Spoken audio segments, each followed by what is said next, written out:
lại vì tôi đang cùng lại ta hoàn thành người kia ta biết không không phải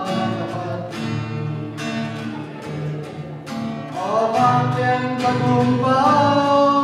yang menulis mengenai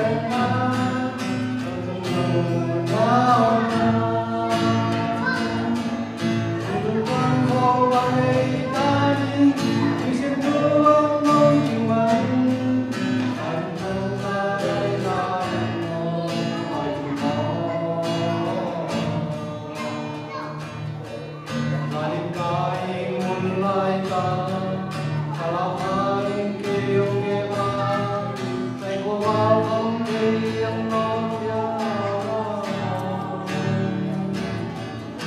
đang huy nung nhau trong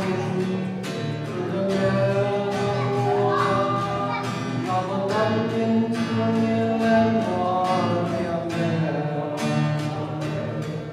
hoa vang đêm cho cùng bao cho ban gió nung lên